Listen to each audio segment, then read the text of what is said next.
السلام عليكم ورحمة الله وبركاته. كان فيديو هورية شورت أن سوق القناة كينا إن شاء الله أنت نكون تشوفي وان سوي دونا وحنو سامين دونا بلاي ليست شورت طبعا ما أنت وحنو كشاكين دونا شاكيرو آذو قابن أو عجيبة هدينو قد قلنا ما كمدا يا فرنين ودلن يراهي وحاي دونا إنها كهران امتحان حسابه هو يجليين وحنا أي سمستين من مرسيا امتحان كهران إسلام مركانا أنت معاني كلا هذين بكرة انتاركي قاريان وذنبا نقر حمل الله أو امتحان كمسو قاري كارينو macalinkiina waa yahay buu ku raday kala daan idin ka soo gaari karay markaan idin ka qaadi doona iyaguna aad bay u farxan maadaama ay doonayaan markii horeba inay imtixaanka ka hadhaan haddaba markii uu imtixaan ka baaqday muddo kadib ayaa macalinkii intuu la hadlay ardaydii uu ku raday imtixaanka maalintaas aad galaysaan soo diyaar garooba iyaguna way soo diyaariyeen casharkii iyagoo ku fikirayaan lagaga qaaday wixii ay dhigteen maalintii imtixaanka la galayna markii la gaaray ayaa macalinkii intuu ardaydii soo kaxay ayuu galaas marangeeyay isla markaana afarta koon u kala fadhiisiyay si aan u kala qashin macalinkiina waraaqihii buu u qaybiyay afartoodiiba laakiin markii ay waraaqaha sidaa u akhristeen ayuu mid walba indhaha taagay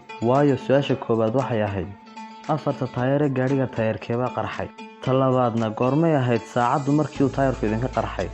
saddexaadna gaarigoodii markii uu taayarku idinka qarxay su'aasha afraadna waxay ahayd boosaska sideebaad u kala fadhideen afartiinu su'aasha shanaad u dambeysana wuxuu ku soo gabagabeeyay miyaad u malaynaysaa in adiga iyo asxaabtaadu ay isku jawaabi doontaan